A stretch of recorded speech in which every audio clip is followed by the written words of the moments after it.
Hello everyone, welcome back to my channel Sultas beauty ওয়ার্ল্ডে তোমাদের স্বাগতম। সো ফ্রেন্ডস, আজ আমি তোমাদেরকে দেখাবো আপার লিপসে আমাদের আপার লিপস থ্রেডিং তোমাদেরকে আমি দেখিয়েছি এর আগের ভিডিওতে, আমাদের দেওয়া আছে আমার।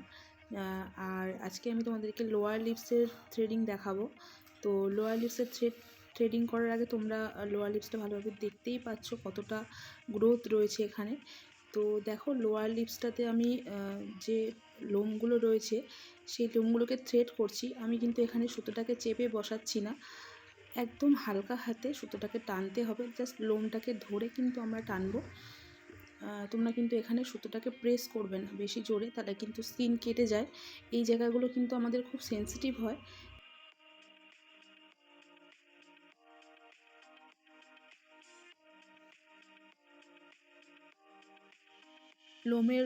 লোমগুলোকে ধরবো সুতোতে ধরে আর টান দেবো। তো এইভাবেই কিন্তু আমাদের পুরো আপার লিপস লোয়ার লিপসের থ্রেডিংটা করতে হবে। যেহেতু লোমটা এখানে দেখো খুবই শক্ত আর মোটা মোটা, তো এই কারণে কিন্তু আমরা বেশি প্রেসার দেবো না, তাহলে কিন্তু স্কিনটা কেটে যাবে। তো এইভাবে আমাদের পুরো থ্রেডিংটা করতে হবে। তো আমরা কিন্তু লোমের গ্রোথ অনুযায়ী কিন্তু থ্রেডিংটা করব। দেখতে পাচ্ছ, আমি ফার্স্টে এটা ডান দিক থেকে করলাম, কারণ এটা লোমের গ্রোথ অনুযায়ী আমরা করব। তো এরপর দেখো আমি উল্টো সাইড দিয়ে করছি। তো অবশ্যই কিন্তু আমাদের লোমের গ্রোথ অনুযায়ী এটা করতে হবে।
তো তোমাদের যদি ভিডিওটা ভালো লাগে অবশ্যই একটা লাইক করে দিও, আর আমার চ্যানেলটাকে সাবস্ক্রাইব করে রেখো নতুন নতুন ভিডিও পেতে। Thank you for watching. তো আপার লিপস লোয়ার লিপস তোলার সময় কিন্তু আমাদের খুব সাবধানে তুলতে হবে, কারণ এই জায়গাগুলো খুব সেন্সিটিভ হয়। তো জাস্ট আমরা লোমটাকে ধরে এইভাবে টান দিয়ে তুলব। তো খুবই হালকা হাতে এটা করবে, আর টান করে ধরে রাখতে বলবে কাস্টমারকে। তো এইভাবে আমরা ক্লিন করে নেব।